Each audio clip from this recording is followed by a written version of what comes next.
Assalamu alaikum, la Fialici Karakaralay. Bienvenue dans notre podcast. Pour ce numéro, nous allons parler de l'endométriose. C'est quoi l'endométriose, ses causes, ses conséquences?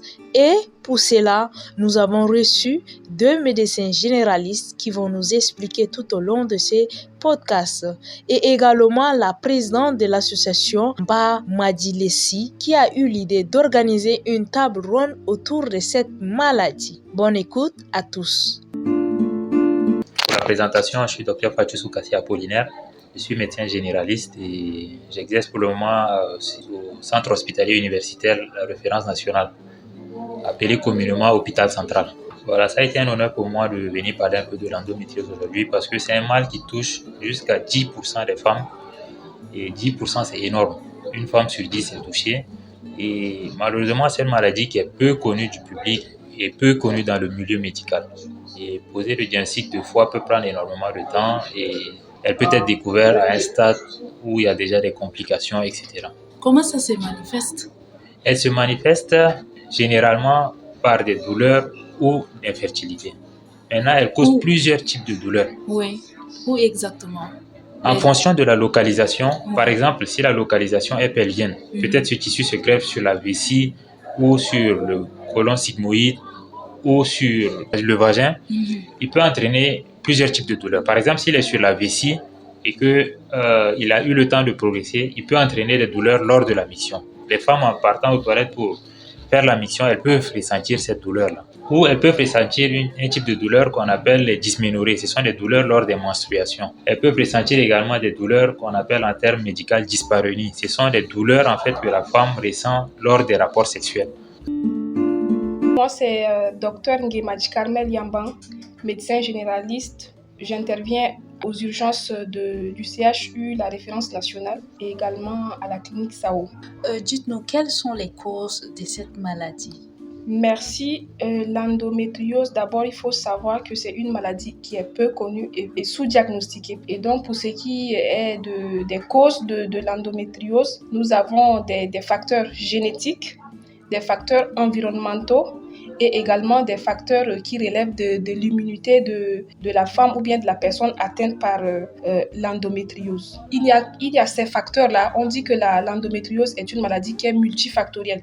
Donc, c'est tous ces facteurs qui rentrent en jeu pour entraîner ce qu'on appelle l'endométriose.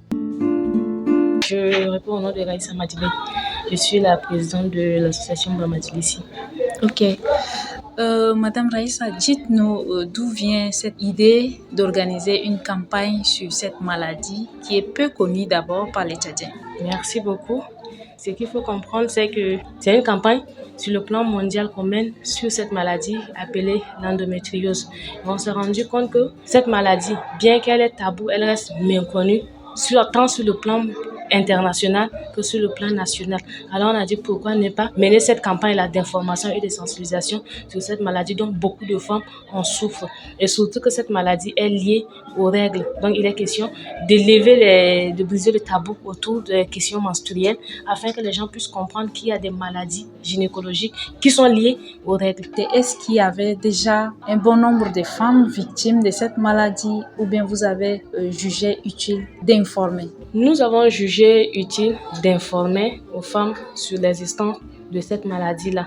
Et généralement, cette maladie, elle est très complexe et que seul le médecin gynécologue peut poser le diagnostic de cette maladie-là. Et même pour poser le diagnostic, il faudrait que ce médecin soit intéressé sur des questions menstruelles. Sinon, comme j'ai dit, c'est tellement complexe au point où même le médecin, pour le diagnostiquer, c'est un problème.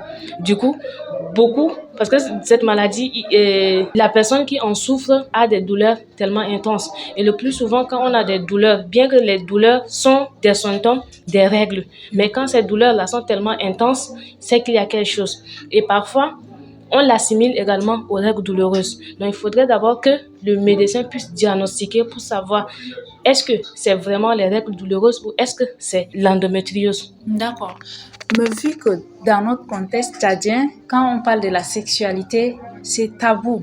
Quelle est votre approche pour intensifier d'abord cette communication?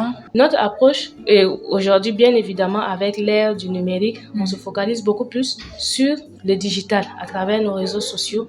Et au-delà du digital, nous menons des campagnes dans les radios parce que les médias, en fait, font un grand travail de relais d'information. Du coup, nous partons vers les médias pour pouvoir parler de ces sujets-là, que ça soit en français, que ça soit dans les langues locales, parce que généralement, il y a des émissions santé qui sont là. Mais les gens ont beaucoup plus peur d'aborder le sujet au bout du doigt. Il y a toujours ce contournement-là. Et surtout quand tu parles en langue locale et que c'est en direct, les gens sont plus épatés et enthousiasmés que voilà, les choses sont en train de changer dans notre pays. Mesdames et messieurs, merci de nous avoir suivis. Restez connectés sur nos différentes pages pour découvrir plus de podcasts. À très bientôt pour un autre numéro.